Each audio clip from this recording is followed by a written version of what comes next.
Focused si Sara Labati sa upcoming kapatid series na Lumuhod Ka sa Lupa.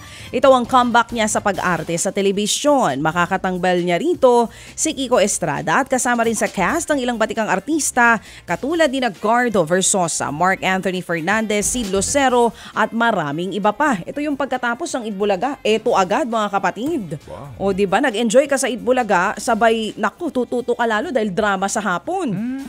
Hango nga po ito sa lupa. Aba, panahon mo ito. Dahil hango po ito sa action film na Lumuhod Ka sa Lupa noong 80s. Mapapanood yan simula April 8, Lunes hanggang Biyernes. Next week po yan, 2:30 sa TV5 pagkatapos ng Itbulaga. Sa inyong pamamahinga sa bandang hapon, ito ang maaari niyong tangkilikin. Lumuhod ka sa lupa. Lumuhod ka sa lupa. Eto pa. Nilinaw naman ng actress-singer na si Maymay Entrata na hindi... Tapos eh. Ay, hindi pa ba? Muli po namang iginiit ni Sara Labati na siya ay single. Ay, oo. Matapos po maispatang kasama ang isang mystery guy sa Hong Kong. Pero paliwanag niya, kaibigan niya lang ang nakitang kasama niya sa Hong Kong. Dead maho naman si Sara kahit na lagyan pa raw ito ng malisya ng mga netizens dahil single naman daw siya. Sa bagay. Bakit? Okay. Bukod sa serye niyang Lumuhod Ka sa Lupa, ngayon po ay nakatutok din si Sarah. Sara sa pagiging ina kina Zion at Kai. Okay. Yun.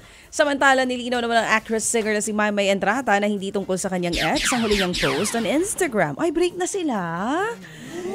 Nang ibahagi niyang pagbabalik loob bilang isang Kristiyano, binanggit niya noong 2021 naligaw nga po siya ng landas. At nitong 2023, muli siyang bumalik sa Panginoon. Agad naman niyang binigyang kahulugan ng ilang netizen dahil 2021 nang makilala niya ang ngayon ex-boyfriend na at Canadian na si Aaron Haskell.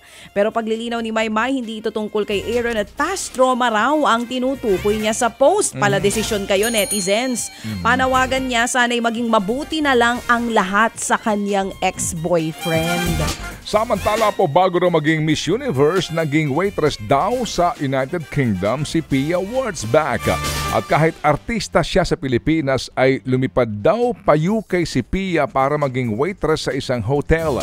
Aminado rin po naman ang beauty queen na hindi naging madali ang buhay niya roon. Bukod dito, muntik na rin din daw siyang magkaroon ng love team at inalok din daw siya ng sexy roles para po sa lalo siyang makilala po sa showbiz. Pero ito po'y hindi daw niya tinanggap.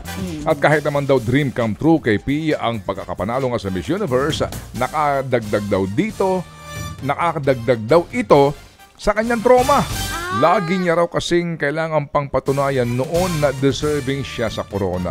Pero ngayon, natutunan daw po niya na hindi nasusukat sa corona ang kanyang worth. Eto na nga, may special appearance ang P-pop girl group na BINI sa isang Chinese reality show. Mapapanood po ang BINI sa Show It All, isang reality show sa China kung saan tampok ang Chinese trainees na naghahanda para maging parte ng isang idol group. Makakasama nila sa bahay ang BINI ng 3 araw at makakasalamuhan nila ang grupo. May special performance din ang P-pop girl group doon. Inaasahang ipalalabas po ito ngayong buwan. Ted Filon at DJ Chacha ngayon nasa Radyo 5 92.3 News FM Monday to Friday 6 to 10 a.m.